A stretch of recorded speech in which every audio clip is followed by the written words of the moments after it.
اللهم صل على سيدنا ومولانا محمد اللهم صل على سيدنا ومولانا محمد وعلى آله وصحبه وبارك وسلم اللهم صل على سيدنا ومولانا. بسم اللہ الرحمن الرحیم. محترم مشائخ و علماء کرام و معزز خواتین و حضرات، بحمد اللہ تعالی ہم نے پچھلے جمعۃ المبارک سے سفر طیبہ کے عنوان سے کچھ ذکر حرمین شروع کیا ہے. امر واقعہ یہ ہے کہ اللہ جل مجدہ اور اللہ کے رسول صلی اللہ تعالی علیہ وآلہ وسلم کی ان تعلیمات کا جو قرآن و سنت میں آئی ہے بنظر غائر جائزہ لیا جائے تو پتہ یہ چلتا ہے کہ بعض اوقات فقط ذکر کرنے میں بھی بے بہا برکتیں ہوتی ہیں. یہ وجہ ہے کہ اللہ تبارک و تعالی نے اپنے ذکر کی دو صورتیں بیان فرمائی. کہیں تو فرمایا یا ایھا الذین آمنوا اذکروا اللہ ذکرا کثیرا، اے ایمان والو اللہ کا ذکر کرو، اللہ کو یاد کرو کثرت کے ساتھ. تو یہاں کس کا ذکر ہے؟ اللہ کا، یعنی اللہ کی یاد کا حکم ہے. اور کسی مقام پر فرمایا وَاذْكُرِ اسْمَ رَبِّكَ وَتَبَتَّلْ إِلَيْهِ تَبْتِيلًا. یہاں فرمایا فقط اللہ کا نام جپو، اللہ کا نام جپو، اس کے نام کی تسبیح کرو. یہاں سوال پیدا ہوتا ہے کہ اللہ کی یاد کرنا تو ایک بات ہوئی اور اللہ کا ذکر کرنا اس کی سمجھ تو آتی ہے، لیکن اللہ تبارک و تعالی کبھی اپنی ذات کو یاد کرنے کا حکم دیتے اور کبھی ارشاد ہوتا ہے کہ فقط میرے نام کا ذکر کرو، میرے نام کو، میرا نام جپو، میرے نام کی تسبیح کرو. ایک ہے دل سے اللہ کو یاد کرنا، ایک ہے زبان سے اللہ اللہ اللہ کرتے رہنا. تو اسلام کی تعلیمات کی روح سے زبان سے اللہ اللہ اللہ کرتے رہنا بھی بے معنی نہیں ہے اور بے برکت نہیں، کیونکہ زبان پر جب کثرت سے ذکر جاری ہوتا ہے کسی کا تو وہی ذکر اور اس ذکر کے اثرات رفتہ رفتہ اندر سرایت کر جاتے ہیں. یہی ان مقدس مقامات اور مقدس شعائر کے ذکر کی بات ہے. ان کی زیارت کرنا ایک الگ بات ہے، ان کی تعظیم و تکریم کرنا ایک الگ بات ہے، ان کے مناسک کا ادا کرنا ایک الگ بات ہے. ہر حکم اپنی جگہ بجا، لیکن محبت کے زاویہ نگاہ سے ان مقامات کا فقط ذکر کرنا اور انہیں یاد کرنا اور چند لمحے ان کی یاد میں اس نسبت سے بسر کرنا کہ یہ حضور علیہ الصلوۃ والسلام کا مسکن ہے، یہ محبت وحی ہے.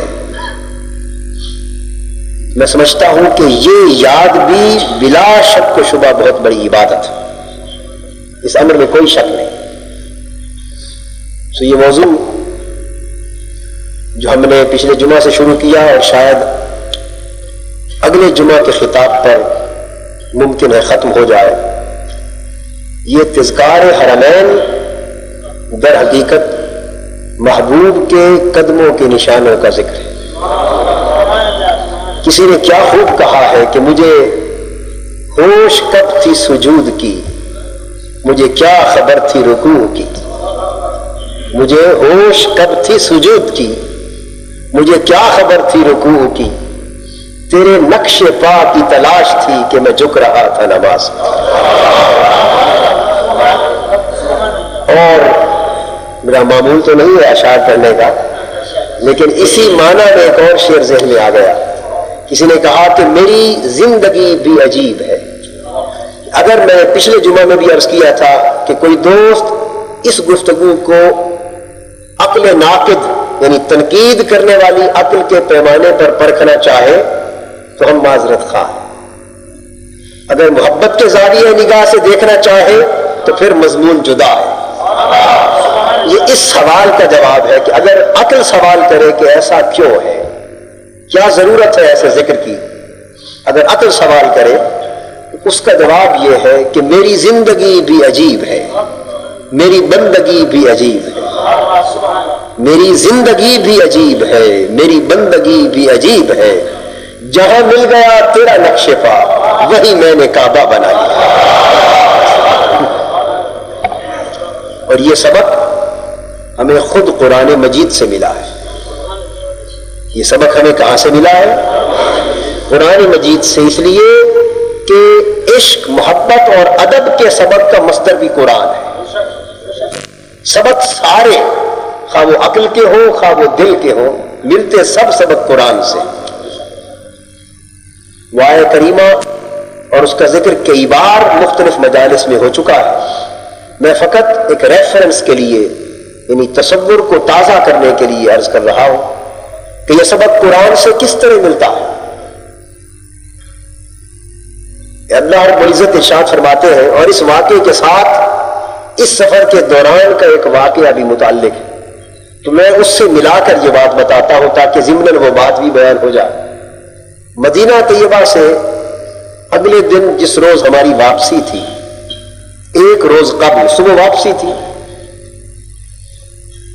ہم حضور کے صلی اللہ علیہ وسلم کے روضہ اطہر پر حاضری دینے کے بعد نکلے باب جبریل سے، تو ہم پیچھے اپنی رہائش گاہ کی طرف جا رہے تھے، اور میں تھوڑی تھوڑی دیر کے بعد رک جاتا تھا اور رک کر مڑ کے گنبد خضرا کو تکتا تھا، پھر چند قدم چلے، پھر رک گئے، پھر گنبد خضرا کو دیکھا، پھر چلے، رک گئے، پھر گنبد خضرا کو دیکھا۔ کوئی صاحب، دیکھنے میں مولانا صاحب تھے، واللہ عالم کتنے عالم تھے، کتنے فاضل تھے، میں تو جانتا نہیں تھا، عربی تھے۔ وہ میرے اس عمل کو دیکھتے رہے، میرے ساتھ ساتھ چلتے رہے۔ جب دیکھا کہ میں تو مسلسل اسی طرح الٹے قدموں پھر رہا ہوں اور بار بار رک کے دیکھتا ہوں، وہ میرے پاس آ گئے، انہوں نے مجھے بازو سے پکڑ لیا اور مجھے ذرا سخت لہجے میں عربی میں پوچھنے لگے کہ کیا دیکھتا ہے، پوچھنے لگے کیا دیکھتا ہے۔ میں نے انہیں بڑے دھیمے لہجے میں عربی میں جواب دیا کہ حضور کا گنبد دیکھتا ہوں۔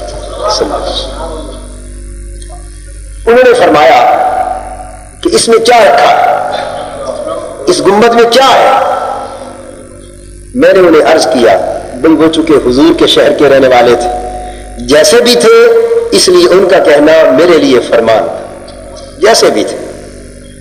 انہوں نے فرمایا کہ اس میں کیا رکھا ہے؟ میں نے عرض کیا کہ سب کچھ اسی میں رکھا ہے۔ اب وہ اس کا جواب دینے لگے، کہنے لگے کہ یہ کوئی شے نہیں، اصل شے تو اطاعت ہے، سنت کی پیروی ہے، نبی صلی اللہ علیہ وسلم کی سنت کی پیروی ہے، اور اصل شے تو اطاعت ہے۔ یہ گنبد، یہ مدفن، یہ تو ایک جگہ ہے، اس جگہ میں کیا رکھا ہے؟ میں نے جواب دیا کہ میں تو فقط اس جگہ کو دیکھ رہا ہوں، مجھے کیوں روکتے ہو؟ اسے روکو جو اس کی جگہ کی قسم کھاتا ہے۔ میں تو فقط جگہ کو دیکھ رہا ہوں، مجھے روکنے سے کیا فائدہ؟ اس اللہ کو روکیے جو اس کی جگہ کی قسم کھاتا ہے۔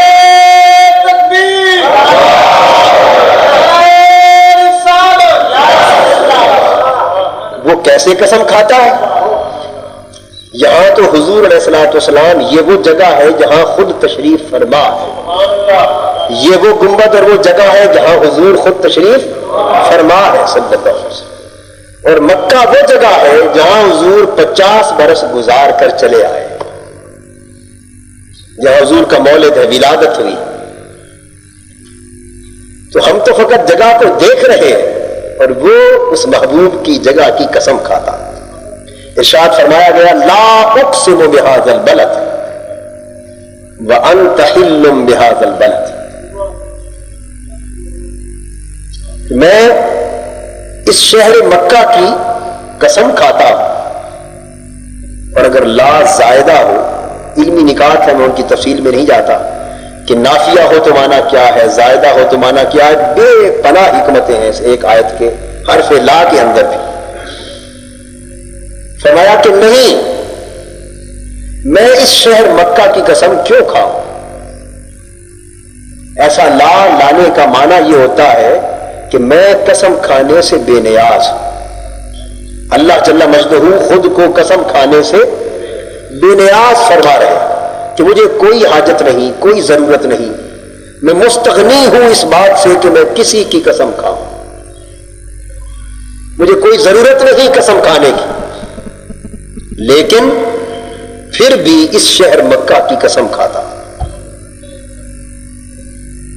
باری تعالیٰ آپ کا تو اپنا ارشاد ہے کہ مجھے کسی کی قسم کھانے کی کوئی ضرورت نہیں، اور میں بے نیاز ہوں، مستغنی عن القسم، قسم کھانے کی ضرورت سے پاک ہوں، اور یہ بیان فرما کر ساتھ ہی تو خود قسم کھا رہا ہے، اس کی وجہ کیا ہے؟ تو آیت کریمہ اپنی زبان حال سے جواب دیتی ہے، اور یہ حرف لا اس کی وضاحت کرتا ہے، اور اگلی آیت اس کی صراحت کرتی کہ لوگوں تمہارا خیال ہوگا کہ شاید یہاں میرا کعبہ ہے اس لیے قسم کھا رہا ہوں، نہیں، کعبہ ہے تو ہوا کرے، مجھے کیا پڑی کہ قسم کھاؤں۔ تمہارا خیال ہوگا یہ حجر اسود ہے، ہوا کرے، میں پھر بھی قسم نہیں کھاؤں۔ یہاں صفا مروہ ہے، بے شک ہے میرے شاعر ہیں، تم قسم کھاؤ تو کھاؤ، میں کیوں قسم کھاؤں؟ رب ہو کر صفا مروہ کی قسم کیوں کھاؤں؟ یہاں حتیم ہے پھر بھی قسم نہیں کھاتا، مطاف ہے پھر بھی قسم نہیں کھاتا، حتیٰ کہ انبیاء علیہ السلام کے مزارات ہیں، خود میزاب رحمت کے نیچے حتیم کے اندر حضرت اسماعیل علیہ السلام کا مزار، سب کچھ موجود ہے، لیکن میں پھر بھی قسم نہیں کھاتا۔ تو باری تعالیٰ جب کسی سبب سے آپ قسم نہیں کھاتے تو پھر اس شہر مکہ کی قسم کیوں کھائی؟ فرمایا وَأَنْتَ حِلٌّ بِهَذَا الْبَلَدِ، محبوب کسی اور سبب سے اس شہر مکہ کی قسم نہیں کھاتا، اگر کھاتا ہوں تو فقط اس خیال سے کہ محبوب تیرا گھر اس شہر میں، تیرا گھر اس شہر میں، فقط اس لیے کھاتا ہوں کہ محبوب تیرا گھر اس شہر میں ہے، تیری ولادت اس شہر کی۔ اور پھر ہلن آزادی سے چلنے کو بھی کہتے ہیں، وَأَنْتَ ہلن واو حال کے لیے آیا ہے۔ ایک معنی اس کا یہ بھی ہے کہ محبوب میں اس شہر مکہ کی قسم نہیں کھاتا، مگر فقط اس وقت کھاتا ہوں جب تو اس کے گلی کوچوں میں چل رہا ہو، یعنی تجھے اس شہر کے گلی کوچوں میں چلتا دیکھ کر، جب اس شہر کی ہوائیں تیرے رخساروں کا بوسہ لیتی، جب یہاں کی فضائیں تیرے تلووں کو چومتی اور تیری مہک بھری سانس اس شہر کی فضاؤں میں بکھر جاتی، ان لمحوں اس شہر کی قسم کھانے کو جی کرتا۔ تو ہم تو فقط دیکھتے ہیں، اور وہ ایک جگہ کی نہیں پورے شہر کی قسم کھاتا، بہذا البلد، اس پورے شہر کی قسم کھاتا۔ تو ہم ذکر اسی شہر کا کر رہے تھے، شہر مکہ۔ ہماری پچھلی گفتگو یہاں ختم ہوئی تھی، تو میں آپ کو بات یہ بتا رہا تھا کہ ہمیشہ تنقید کرنے والی عقل ہی کا سکہ نہیں چلتا، خود قرآن کہتا ہے کبھی کبھی عقل ناقد کو علیحدہ رکھ کر فقط دل سے بات کی جاتی۔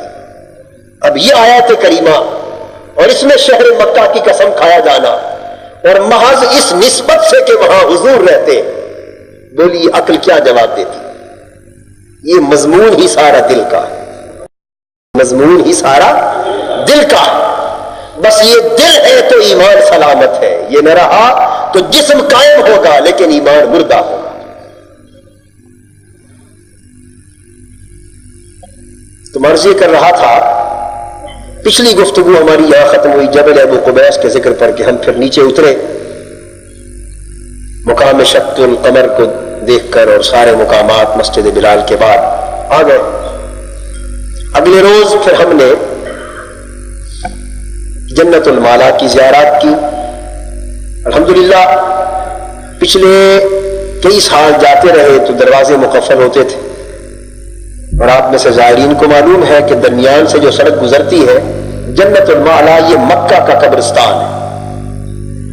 اور معلا اور مسفلہ یعنی ساتھ ساتھ معلومات میں بھی اضافہ ہوتا جائے۔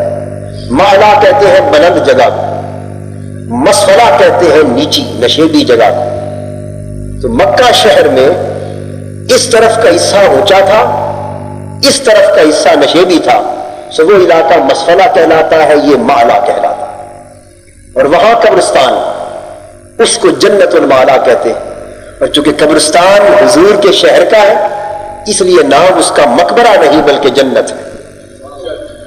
اس کا نام، اس کو مقبرہ نہیں کہتے، کیا بولتے ہیں؟ جنت۔ کہ قبرستان حضور کے شہر میں ہو اور جنت نہ کہلائے، اور جنت کیا ہے؟ تو جنت المعلا۔ اسی طرح مدینہ طیبہ میں جنت البقیع۔ اس جنت المعلا میں حضرت خدیجہ الکبریٰ رضی اللہ تعالیٰ عنہا کا مزار اقدس، حضور کے دادا حضرت عبد المطلب کا، اور اس طرح حضور کے خانوادہ مقدسہ کے نفوس، کئی صحابہ کرام، تابعین، اولو العزم ہستیاں، شخصیتیں، اور پھر امت کے بڑے بڑے صلحاء اولیاء مدفون۔ سن 63 میں جب ہم گئے تھے تو اس کے دوسرے حصے میں حاجی امداد اللہ مہاجر مکی رحمۃ اللہ علیہ، ان کا مزار بھی تھا، وہ وہی مدفون ہوئے، اور ان کا حجرہ بھی تھا، میں نے وہ زیارت بھی کی تھی۔ اب تو سب کچھ چونکہ منہدم ہو چکا ہے اور علامات باقی نہیں رہی۔ یہ ہمیشہ جنت المعلا مقفل ہوتی تھی، سو ہم سڑک پر کھڑے ہو کر زیارت کر لیتے تھے دور سے۔ اب کہ ایسا ہوا کہ 22-23 افراد کا وفد تھا، ہم اترے تو اللہ رب العزت نے ایسا کرم کیا کہ دروازے کھلے تھے اور سارے کے سارے اندر چلے گئے۔ اور وہاں کے قانون کے مطابق آپ کو معلوم ہے کہ مردوں کو بھی کم ہی اندر جانے دیتے ہیں، عورتوں کے جانے کا تصور بھی نہیں۔ ہمارے ذہن میں یہ بات نہیں آئی، لوگ بیٹھے تھے دروازے پر، ان سے پوچھا، عورتیں بھی ساتھ تھی، حضرت خدیجہ الکبریٰ رضی اللہ تعالیٰ عنہ کے مزار اقدس کا نشان انہوں نے بتایا، تو مرد عورتیں جتنے تھے سارا وفد اندر چلا گیا۔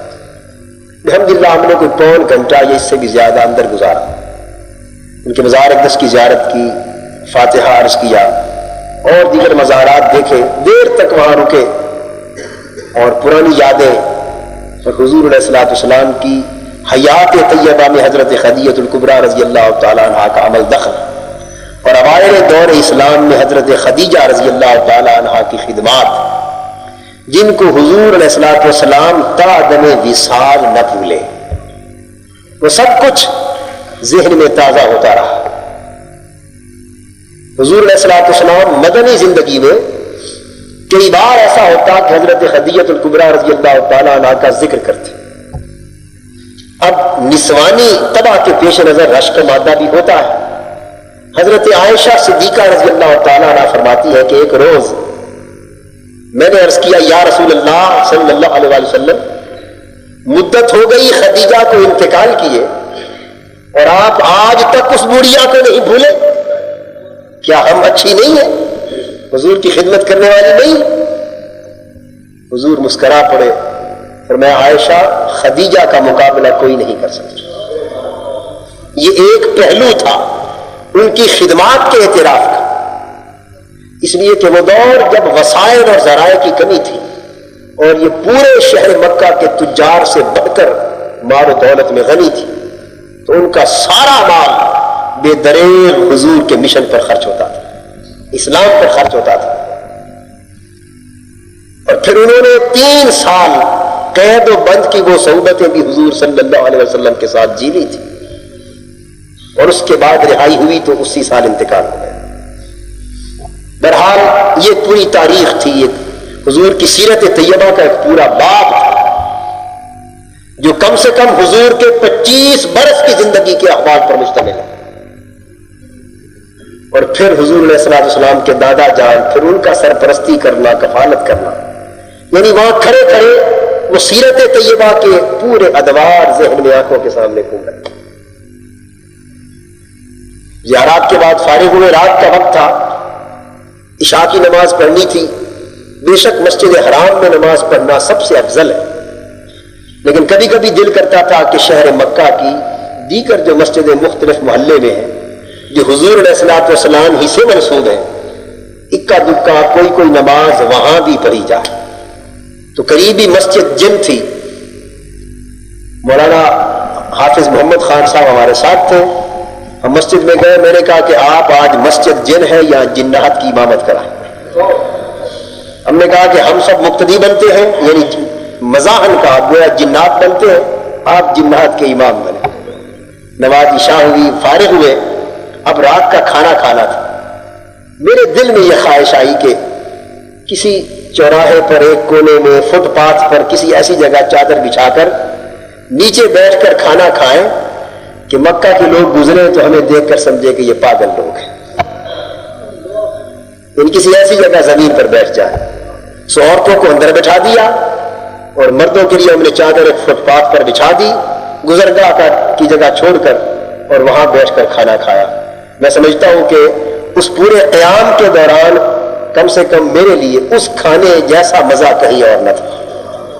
وہ جو فٹ پاتھ پر بیٹھ کر کھایا، اس خیال سے، اس خواہش سے کہ کوئی گزرتا ہوا دیکھے تو ہماری حالت پر ہنس پڑے، کاش ہنس پڑے اور تان کرے اور کہے کہ یہ کیسے لوگ ہیں، پاگل لوگ ہیں، زمین پر بیٹھے کھا رہے۔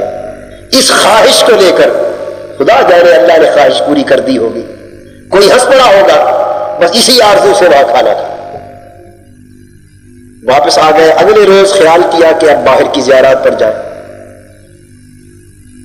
ہم عرفات گئے، جبل رحمت کی زیارت کی، وہاں نماز عصر ادا کی، پہلے غار ثور کے قریب گئے، اوپر تو نہیں جا سکے کیونکہ وہاں اجازت نہیں ہے جانے کی، ذرا فاصلے پر کھڑے ہو کر اس پہاڑ کی زیارت کی اور گفتگو کرتے رہے اور دیر تک سوچتے رہے اس عاشق کامل کے جذبہ صادق کو، سیدنا صدیق اکبر رضی اللہ تعالیٰ عنہ کی عظمت کو اور ان کے عشق اور ان کی محبت کی عظمت کو سلام کرتے رہے کہ انسان تصور نہیں کر سکتا اتنا دشوار گزار راستہ کہ کس طرح انہوں نے رات کے اندھیرے میں حضور کو کندھوں پر اٹھا کر سفر کیا، رات کے اندھیرے میں۔ سہار ثور میں پھر حضور علیہ السلام نے قیام فرمایا، اس کی دور سے زیارت نصیب ہوئی، دعا کی، اس کے بعد عرفات پہنچے۔ جبل رحمت پر چڑھ کر نماز عصر کے لیے میں نے اذان کہی اور غالباً حافظ محمد خان صاحب نے جماعت کرائی، نماز عصر پڑھی، دعا کی، اور جیسا کہ میں نے عرض کیا کہ مجھے یہ کہنے کی ضرورت نہیں کہ ہر جگہ ہر دعا میں آپ برابر کے شریک رہیں، میں یہ بات ایک بار کہہ چکا ہوں، اب اس کو بار بار ہر موقع پر دہرانا تحصیل حاصل ہے۔ آپ اس لحاظ سے ہمارے شریک سفر تھے۔ وہاں سے فارغ ہونے کے بعد عرفات کے بعد مزدلفہ سے گزرے، ان مقامات مقدسہ کی زیارت کرتے ہوئے مینا پہنچے، وہاں جمرات دیکھے، وہ جو شیطانوں کے علامتی ستون کھڑے، اور مسجد خیف۔ الغرض یہاں سے گزرتے ہوئے پھر ہم اپنی اس منزل مقصود تک پہنچے جس کا نام غار ہیرا۔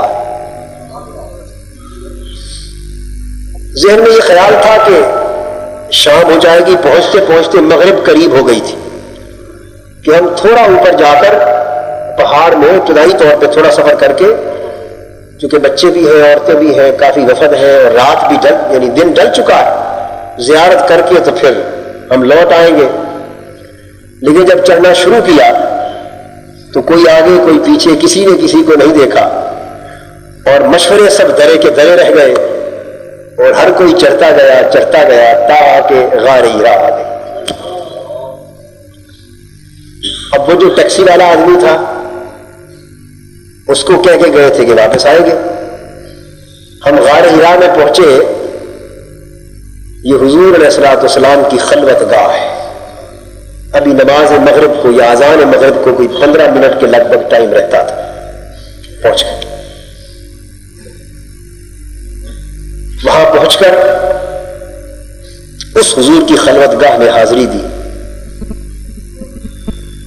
اور ان پتھروں کو چوما اور ان کو دیکھا جنہوں نے حضور کو دیکھا تھا اور حضور کی نگاہوں نے جن پتھروں کو دیکھا تھا۔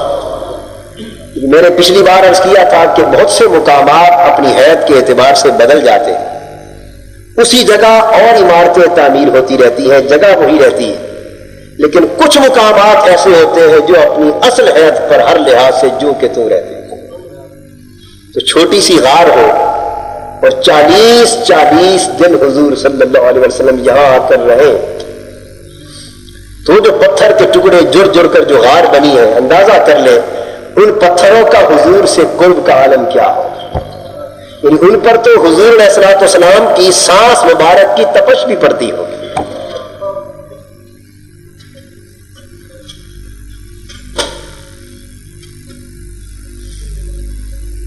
نماز مغرب کی اذان دی، وہاں جماعت ہوئی۔ نماز کے بعد جب دعا سے فارغ ہوئے تو میرے دل میں یہ خواہش ہوئی کہ یہ رات یہیں گزارنی چاہیے۔ حضور علیہ الصلوۃ والسلام یہاں مہینوں آ کر بسر فرماتے اور اس خلوت گاہ میں آ کر اپنے مولا سے ہم کلام ہوتے اور راز و نیاز کی باتیں ہوتی۔ تو آج ہم بھی اللہ کی توفیق سے اس سنت پر اس حد تک تو عمل کریں کہ یہ رات غار ہیرا میں بسر۔ تو میں نے اپنے باقی تمام ساتھیوں سے درخواست کی کہ آپ احباب چلے جائیں اور میں صبح انشاءاللہ نماز فجر پڑھ کے آ جاؤں گا، کیونکہ اگلے دن مدینہ طیبہ کی روانگی تھی۔ تو وہ سارے ساتھی پہ ڈٹ گئے، انہوں نے کہا کہ ہم میں سے بھی کوئی نہیں جائے گا۔ اور میں نے خواتین سے کہا کہ کم سے کم ایک آدھ مرد خواتین کو لے کے چلا جائے کہ چھوٹے چھوٹے بچے بھی ساتھ، 3 سال کے بچے، 4 سال کے بچے، اس سے کم و بیش عمر کے بچے بھی ساتھ۔ لیکن سب نے متفقہ طور پر یہ فیصلہ دے دیا کہ اگر آپ یہاں رہیں گے تو ہم بھی یہاں رہیں گے، نہیں جائیں گے۔ اب 20-22 آدمیوں کا قافلہ اور فیصلہ ہو گیا کہ سب یہاں رہیں۔ اب یہ آج سے یہ وہ جگہ ہے غار ہیرا کہ آج سے کم و بیش 3 سال قبل آپ کو یاد ہوگا بھی ہم نے اس غار کا سفر کیا تھا۔ اس وقت بھی 10-12 آدمیوں کا ہمارا ایک وفد تھا اور اس غار ہیرا کے سفر کی روداد بھی آپ میں سے بہت دوستوں کو معلوم ہے۔ اس یاد میں نوافل پڑے سارے احباب کے لیے، ان کے لیے بھی، آپ لوگوں کے لیے، تمام جمعہ کے شرکاء کے لیے، رفقاء اراکین کے لیے۔ رات جب قیام کا فیصلہ ہو گیا، اب خیال آیا کہ چھوٹے بچے ہیں وہ دودھ مانگیں گے، کوئی پانی مانگے گا، یہ دیر سے چلے ہوئے ہیں، ان کو سردی، بڑی شدید سردی کی رات تھی اور تیز ہوا چل رہی تھی اور چھوٹی سی غار ہے، باہر سب کھلی جگہ ہے، ہوائیں چل رہی تھیں، ان کو کپڑے کی ضرورت ہوگی۔ چلو ہماری خیر ہے، عورتیں بچے کیا کریں گے؟ اتنی بات ابھی سوچنا شروع ہی کی تھی کہ اللہ پاک نے انسانی شکل میں ایک فرشتے کو بھیجا۔ میں سمجھتا ہوں کہ جب ہم نے فیصلہ کر لیا کہ آج کی رات حضور علیہ الصلوۃ والسلام کی خلوت گاہ میں گزارنی ہے، تو حضور نے فیصلہ فرما لیا کہ ٹھیک ہے میرے کتوں، تم اگر اس میری خلوت گاہ پر آ گئے ہو تو آج مہمانی ہم کرتے، میزبانی ہم کرتے۔ میں سمجھتا ہوں وہ حضور علیہ الصلوۃ والسلام کا ایسا کرم تھا کہ اپنے کتوں کو لقمہ ڈالنے کے لیے حضور نے اپنے خادم کو بھیج دی۔ اس نے آ کر کہا کہ میں کشمیر کا رہنے والا ہوں اور آپ کو جس جس چیز کی ضرورت ہے بتا دیجئے، میں آپ کو لا دیتا ہوں۔ میں نے حافظ صاحب سے کہا کہ کاغذ قلم نکالیں اور بے دڑک جو کچھ آپ کو مطلوب ہے لکھ کر دے دیں۔ اور اس کے ساتھ ہمارے طالب علم صاحب کا طالب علم ساتھ تھے علی اکبر، اس کو بھی بھیج دیں نیچے تاکہ وہ جا کر ٹیکسی ڈرائیور کو بھی اطلاع کر دے کہ کل صبح 7 بجے آ کر ہمیں لے لے، اب چلا جائے اور ہم اس کو اضافی پیمنٹ کر دیں گے جتنی وہ چاہے گا، اور اس کے ساتھ مدد کرے، اشیاء بھی اٹھا کے لے آئے۔ سو پھر ہمارے ساتھی حافظ محمد خان صاحب بولے، محمد اسلم قادری صاحب بولے، جس کو جو کچھ ذہن میں آیا کہ اس شے کی ضرورت پڑ سکتی ہے، اس کی ضرورت پڑ سکتی ہے، وہ بولتے گئے اور لسٹ بنتی گئی۔ کسی نے کہا کہ 22 آدمی ہے، کمبل منگوا لیں، کسی نے کہا بچوں کے لیے نیچے بچھانے کے لیے کچھ دریا منگوا لیں، پھر روشنی کے لیے موم بتیاں منگوا لیں، بچوں کے لیے دودھ کے پیکٹ منگوا لیں، ان کے کھانے کے لیے جو کھانے کا مل جائے وہ منگوا لیں، پانی وضو کے لیے منگوا لیں۔ الغرض جس چیز کی ان کو طلب تھی، گویا ہر ایک کے دل میں یہ بات بیٹھ گئی کہ اب یہ میزبانی حضور علیہ الصلوۃ والسلام کی طرف سے ہے، جو مانگنا ہے مانگ لو، اس دعوت کے لیے آج دعوت ہے، یہ دعوت کی شب ہے، سب کچھ ملے گا۔ ان کو بھیج دیا، بس چند ہی لمحوں کے بعد وہ خدا جانے کتنے کمبل لے کر آ گئے، موم بتیوں کے پیکٹ لے کے آ گئے، دودھوں کے پیکٹ لے کے آ گئے، کو 35 کے قریب بوتلیں پانی کی لائے، گرم پانی وضو کے لیے دیتے رہے، رات کو 2 مرتبہ چائے بنا کر ملی، اور مرغے لے کر آئے روسٹ، اور بڑے بڑے لفافے پلاؤ کے بنا کے لے آئے، سلاد لے آئے۔ یعنی اللہ گواہ ہے، اتنا پرتکلف کھانا اور ضروریات کی اتنی زبردست فراہمی ہوئی کہ انسان کھلے شہر میں بھی تصور نہیں کر سکتا۔ یہ اللہ اور اس کے رسول کا کرم تھا لوگوں پر جو اخلاص کے ساتھ گئے تھے، اور ہم نے اپنی آنکھوں کے ساتھ دیکھا۔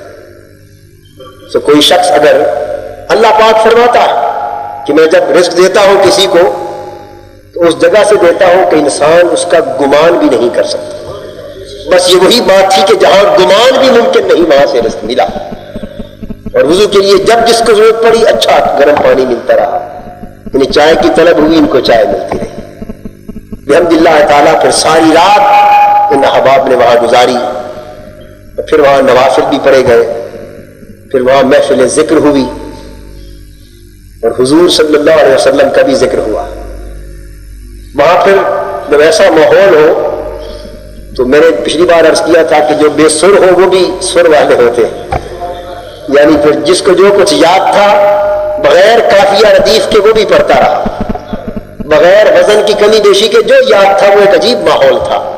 پھر محفل ذکر بھی ہوئی اور دعائیں بھی ہوئی۔ وہ رات ایک عجیب رات تھی جو زندگی بھر بھول نہیں سکتی۔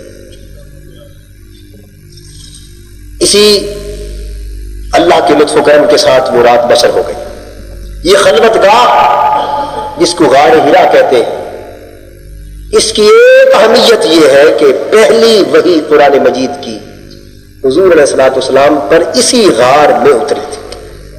اور حضرت عائشہ صدیقہ رضی اللہ تعالیٰ عنہ فرماتی کہ جب حضور علیہ الصلوۃ والسلام کی عمر مبارک 40 برس کے قریب پہنچی، یعنی زمانہ بعثت نزول وحی کا زمانہ جب قریب آنے لگا، تو فرماتی ہے کہ حضور علیہ الصلوۃ والسلام کو خلوت سے محبت ہو گئی، یعنی ویرانوں سے محبت ہو گئی۔ ہو اگر شہروں سے بن پیارے تو شہر اچھے کے بن، یعنی شہروں کی جگہ بنوں سے محبت ہو گئی، شہری رونقوں کی بجائے ویرانوں سے محبت ہو گئی۔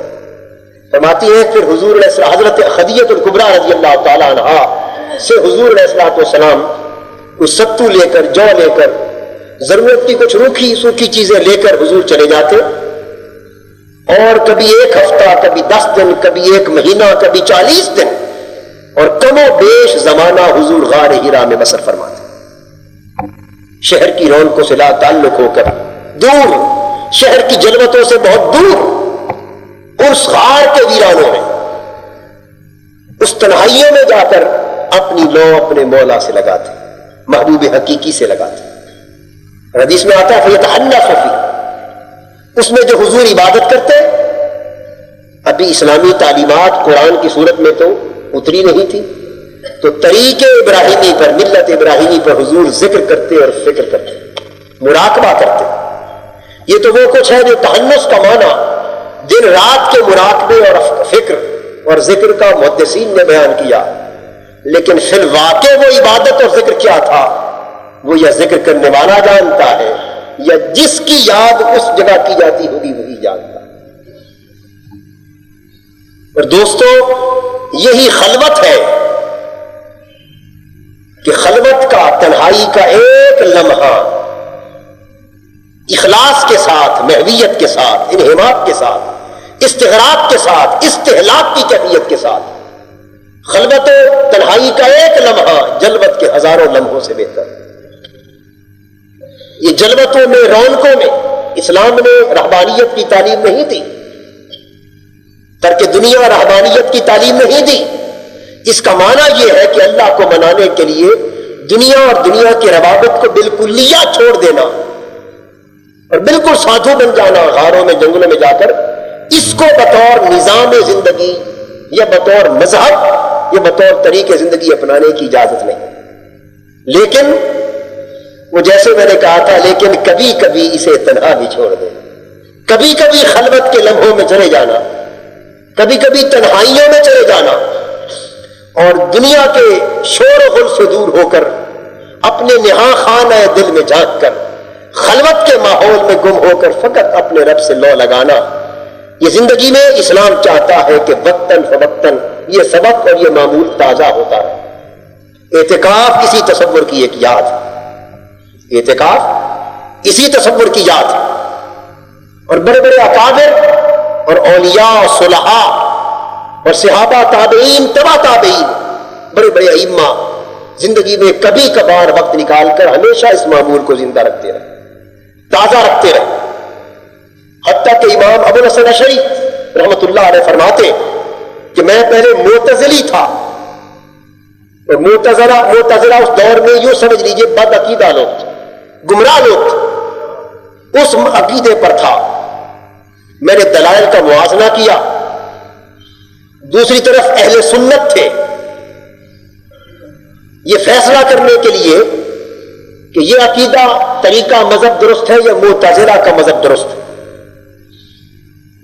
ایک مرجئہ کا طریقہ بھی چلا آ رہا تھا۔ فرماتے ہیں کہ میں نے دلائل کا موازنہ کیا، عقل کی دنیا میں مسلسل دیکھا، دونوں طرف دلائل بڑے قوی تھے، اور میں دلائل کے اعتبار سے اس نتیجے پر نہ پہنچ سکا کہ کون سی راہ حق ہے اور کون سی نہیں۔ یہ سب جلوتوں کے کھیل۔ جب جلوت کی ساری کوشش رائے آ گئی اور میں حق کی تلاش میں کامیاب نہ ہو سکا، تو میں نے پھر جلوتوں کو چھوڑ کر خلوت نشی ہونے کا کچھ لمحہ کے لیے فیصلہ کیا، اور 40 دن حضور علیہ الصلوۃ والسلام کی سنت کے مطابق خلوت نشی رہا۔ تو فرماتے ہیں کہ میں نے خلوت اختیار کی۔ جب انسان خلوت میں جاتا ہے تو پھر بیوی بچوں سے تعلق ٹوٹ جاتا ہے، ماں باپ سے تعلق نہیں رہتا، کاروبار اور تجارت سے تعلق نہیں رہتا، دنیا کے شور و غل سے انسان دور ہوتا ہے، فقط تنہائی ہے، اور تنہائی میں ایک وہ ہے، اس کا محبوب ہے۔ بس اسی یاد سے اس کو رونق ملتی۔ اس خلوت کے ماحول میں 40 دن گزارے، فرماتے ہیں، اور اس خلوت کی برکت سے اللہ نے مجھ پر آشکار کر دیا کہ یہ معتزلہ عقائد غلط اور فاسد ہے، اور یہی عقیدہ حق ہے۔ صبح آنے کے بعد انہوں نے اپنا جبہ اتار پھینکا، تو میں لوگوں جس طرح میں اپنا لباس جبہ اتار کے پھینک رہا ہوں، اسی طرح آج میں نے معتزلہ عقائد کا لباس اتار کے پھینک دیا، اور ان سے پھر عقائد اہل سنت اشاعرہ کے عقائد کے نام سے منسوب ہوئے، اشعریہ کے نام سے منسوب ہوئے، جو پھر بعد میں دونوں طرف انتہا ہونے لگی، اشاعرہ اور معتزلہ میں۔ بعد میں تو پھر بیلنس، توازن پیدا کرنے کے لیے امام ابو المنصور ماتریدی نے جو وضع کیا طریقہ، جو آج تک عقائد اہل سنت کی بنیاد ہے، وہ عقائد ماتریدیہ کہتا ہے۔ تو مقصد میرا یہ ہے کہ وہ عقائد جو تمام مکاتب فکر کے لوگ اہل سنت میں جس کی بنیاد پر چلتے ہیں، اس عقائد کی تاریخ بھی خلوت سے شروع ہوتی ہے، اس کی تاریخ بھی خلوت سے شروع ہوتی ہے۔ حضور علیہ الصلوۃ والسلام نے فرمایا کہ خلوت اور مراقبے اور فکر کی ایک گھڑی کبھی 100 سال کی عبادت سے افضل ہے، اس لیے کہ جب انسان عبادت میں کھڑا ہوتا ہے 100 بار ریا آتی کہ مجھے فلاں شخص دیکھ رہا ہے، تو اگر رکت طاری ہو جائے تو وہ کہے گا کہ کتنا متقی، پرہیزگار اور رقیق القلب۔ کبھی انسان اس خیال سے دکھاوا کرتا، کبھی دوسرے کو دکھانے کے لیے دکھاوے کے تسنوں کے آنسو بہا لیتا، کبھی دوسرے کو دکھانے کے لیے حال وارد کر لیتا۔ ایک وجدانی کیفیت وارد کر لیتا. خدا جانے انسان شیطان کے زیر اثر اور نفس مکار کے زیر اثر کتنے کتنے روپ بدلتا، لیکن جب انسان خلوت میں سوائے رب کریم کے محبوب حقیقی کے اور کوئی دیکھنے والا نہ ہو تو وہاں کثرت کے ساتھ امکانات ریا کے دکھلاوے کے ختم ہو جاتے ہیں. وہاں تو خلوت، اگر روئے گا تو پھر بھی اس کے مولا کے سوا کوئی نہیں دیکھ رہا، ہنسے گا پھر بھی کوئی نہیں دیکھ رہا، اگر مجاہدہ کرے گا تڑپے گا تو پھر بھی مولا دیکھ رہا ہے، اور اگر غفلت سے سو جائے گا پھر بھی مولا ہی دیکھ رہا ہے. وہاں یہ بنیادیں جب ختم ہو جاتی اور علائق دنیاوی منقطع ہوتے، پھر انسان کو یکسوئی حاصل کرنے کی طرف آسانی ہو جاتی، اور یہی یکسوئی جتنی بڑھتی چلی جائے اتنا اخلاص نصیب ہوتا ہے اور اتنا حسن نیت نصیب ہوتا ہے، اور حسن نیت اور اخلاص سے قلب و باطن کو طہارت نصیب ہوتی، اور یہی طہارت من کو نصیب ہو جائے تو بندہ بندہ بن جاتا ہے. اس لیے آپ حضرات کبھی کبھی اگر ہر روز کچھ وقت نہیں تو دوسرے دن یا ہفتے میں ایک دن ہر روز بھی کر سکتے ہیں، عشاء کی نماز کے بعد، فجر کے بعد کسی وقت 2-4-5 لمحے ہی صحیح، 2-4-5 منٹ کے لیے ہی صحیح، ذرا دو شے تنہائی میں بیٹھ کر تنہائی کے حال میں بھی مولا کو یاد کر لیا کر. اور اللہ جل مجدہ نے آپ کو دائمی خلوت کی ایک صورت عطا کر دی ہے نماز تہجد کی شکل میں. دن کے اجالوں میں خلوت چاہے بھی تو میسر نہیں آتی، لیکن رات کی تنہائیاں جب طاری ہو جاتی اور ہم لوگ خواب غفلت کا شکار ہوتے ہیں، اور پچھلی رات جب سحر کے سحر انگیز لمحے تھپکی دے دے کر ہم جیسے غافلوں کو سلا رہے ہوتے، اور محبوب حقیقی خود اپنے عشق و محبت کے دعوے داروں کو نیچے اتر کر اپنی زبان محبت سے بلا رہا ہوتا اور فرماتا ہے میری محبت کے دعوے کرنے والے، کیا محبت کرنے والے ایسے ہوتے کہ وہ خود سو جائے اور ان کا محبوب جاگ رہا ہے؟ دیکھ میں جاگ رہا ہوں، تو سو رہا ہے، اٹھ اب دنیا سو گئی، تاریکی چھا گئی، ہر سو غفلت کی حکمرانی ہے، اب تنہائی ہی تنہائی ہے، اٹھ ایک گوشے میں آ کر بیٹھ جا، چند لمحے مجھ سے ہم کلام ہو جا. بس دوستو چند لمحے اس وقت قلبی رکت کے، آنسوؤں کے گریا کے، جسم کے لرزہ کے اور سجدے کے چند لمحے دن بھر کی عبادتوں سے کروڑ عادت افضل، وہی خلوت. اور کچھ نصیب ہو یا نہ ہو کوشش کیا کرو کہ ان لمحوں سے کچھ نہ کچھ فائدہ ضرور حاصل ہو، خواہ 5 منٹ کے لیے ہی اٹھ کر مصلی پر بیٹھنا کیوں نہ مل جائے. یہ 5 منٹ میں سمجھتا ہوں اگر ان میں گریا نصیب ہو گیا تو یہ شاید 5 سالوں سے بھی بہتر ہو جائے. یہ کم نہیں ہے. حضور علیہ السلام نے فرمایا کبھی تھوڑا عمل بہت صدقہ، ایسے لوگ آئیں گے کہ رائی کے برابر صدقہ دیں گے اور احد پہاڑ سے بڑھ کر انہیں اجر ملے گا. تھوڑا عمل کثیر اجر کا باعث کس طرح ہوتا ہے؟ یہی یکسوئی، اخلاص، حسن نیت اور طہارت کے ساتھ. تو یہ خلوت گاہ ہے حضور کی. حضور علیہ السلام نے حکم دیا، اور جب انسان خلوت کے معمول کو اپناتا اور خلوت کی یاد الہی اس کے من میں اترتی چلی جاتی اور قلب و باطن میں سرایت کرتی چلی جاتی، تو میں آپ کو حق قرض کرتا ہوں کہ ایک گھڑی وہ آتی ہے زندگی میں، وہ کیفیت آ جاتی، وہ حالت آ جاتی، دائمی اور مستمر وہ حالت آ جاتی کہ ایک وقت میں انسان یکسوئی کے حصول کے لیے خلوتوں کی طرف جانے کا محتاج ہوتا، لیکن خلوت کے مرحلوں سے گزر کر وہ انجمن میں اپنی خلوت پیدا کر لیتا، پھر وہ جلوت میں بیٹھتا ہے لیکن خلوت ظاہر نہیں ہوتی. لوگوں کا جرمت اور ہجوم اس کے گرد ہوتا ہے لیکن اس کا من اسی طرح ہیرا کی خلوتوں میں رہتا ہے. اس کے اندر یاد تنہائی ہوتی، گوشہ تنہائی ہوتا. پھر رونق دنیا کا شور و غل بھی اسے یاد الہی سے غافل نہیں ہونے دیتا. ان کا دل اللہ کے حسن کے جلووں کے سوا کسی اور کے حسن کے جلوے کا طلبگار نہیں رہتا. ان کے قلب و باطن کو عشق و محبت الہی کی وہ لذت نصیب ہوتی ہے، وہ کیف، وہ سرور، وہ نشہ نصیب ہوتا ہے کہ دنیا کے سارے نشے اتر جاتے ہیں، ساری حلاوتیں بھول جاتی ہیں، وہ ساری لذتوں کو ٹھکرا دیتا ہے. محبوب کی یاد میں چند لمحوں کے آنسو زندگی کی مسکراہٹوں سے بھی زیادہ قیمتی ہو جاتے ہیں. یہ کیفیت دائمی نصیب ہوتی ہے، لیکن راستہ اسی خلوت سے نکلتا ہے۔ تو کبھی کبھی خلوت سے ضرور محبت کیا کرو، اس سے ایمان کو سلامتی ملتی اور دل کو تازگی ملتی۔ لوگوں کے جھرمٹ میں، گورکھ دھندوں میں جتنے مگن رہو دل اتنا مردہ ہوگا،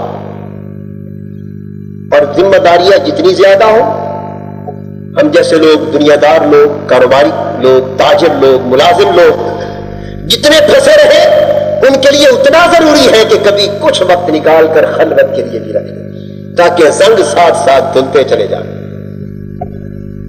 اور حکمران حضرات، عمراء، وزراء، ہمارے ساتھی بھی موجود ہیں، ان کے لیے بھی بطور خاص کہ دنیا کے جتنے جمیلوں میں، جتنی مصروفیات، مشاغل اور ذمہ داریوں میں آپ پھنسے ہوتے ہیں، فرصت کے لمحے بہت کم ملتے ہیں، آپ کے لیے تو اور لازم ہے کہ اپنے من کی سمت درست رکھنے کے لیے، اپنی سوچ کی ڈائریکشن درست رکھنے کے لیے، کہ ان جمیلوں میں پھنس کر کہیں مولا سے علاقہ نہ ٹوٹ جائے، اور لازم ہے کہ وقت کچھ نہ کچھ ضرور نکالیں اور خلوت میں بیٹھیں اور اپنے احوال کا اپنے من میں ڈوب کر جائزہ لیں کہ ہم نے کیا کیا، کیا نہ کیا، کیا اس عمل سے ہمارا مولا ناراض تو نہیں ہو گیا، کیا اس کام سے ہم راہ راستی سے ہٹ تو نہیں گئے۔